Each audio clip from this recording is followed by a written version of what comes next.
সবাই চান বিয়ের কনেকে দেখে যেন তাক লেগে যায়। পোশাক, মেকআপ থেকে চুলের কায়দা সর্বত্রই যেন নতুনত্বের ছোঁয়া থাকে। কনের মাথায় চকচকে টাক কি সেই সাজেরই অঙ্গ?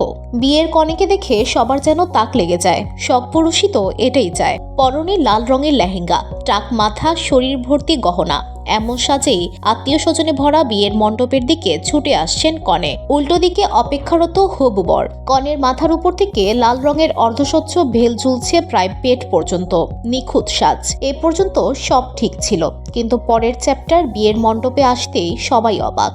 ধুলো, ময়লা ও ক্ষতিকর ধূলিকণা থেকে নিমিষেই মুক্তি দেয় চৌধুরী এয়ার পিউরিফায়ার। এর শক্তিশালী সাকশন ঘরের কোনায় কোনায় লুকিয়ে থাকা সকল ধুলা টেনে ফিল্টার করে এবং বের করে আনে নির্মল ও স্বাস্থ্যকর হাওয়া। কনের মাথায় একটিও চুল নেই। আপনার তাৎক্ষণিক মনে হতে পারে সামাজিক মাধ্যমে ভাইরাল হওয়ার নেশায় চলছে বিশেষ কোনো একটি নাটকের শুটিং। তা কিন্তু মোটেও নয়। এটা ডিজিটাল যুগের নেট দুনিয়ার ভাইরাল রীতিনীতির এক মাধ্যম, যাকে নতুনত্বের নেশা, নেট দুনিয়ায় ভাইরাল হওয়ার নেশা। আর তা না হলে বিয়ের সাজে এমন ছন্দপতন কেন হবে? আদৌ মোটেই তা সত্যি নয়। তাহলে আসল সত্যিটা কি? আমেরিকাবাসী ভারতীয় বংশোদ্ভূত ফ্যাশন প্রভাবী নিহার সচদেবের এই ছবিটি সামাজিক মাধ্যমে ছড়িয়ে পড়েছে ঠিকই, তবে তার নেপথ্যে ছিল না কোনো ভুয়া কন্টেন্ট।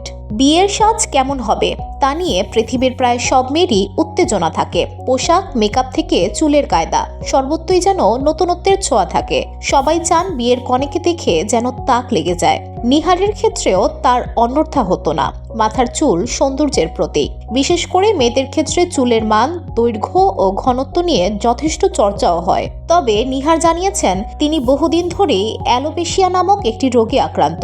মাস 6 বয়সে প্রথম ধরা পড়ে এই অটো ইমিউন রোগটি। মালয়েশিয়ান প্রযুক্তিতে তৈরি অত্যাধুনিক cleaning machine modern vacuum cleaner যে কোনো ধরনের ধুলো ময়লাকে পরিষ্কার করে ঘরকে করে তুলুন চকচকে ও আকর্ষণীয়। Modem, brand of luxury.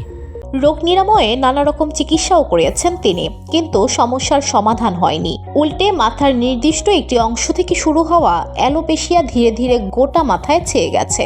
নিজের এই পরিণতি দেখে অবসাদগ্রস্ত হয়ে পড়েছিলেন নিহার।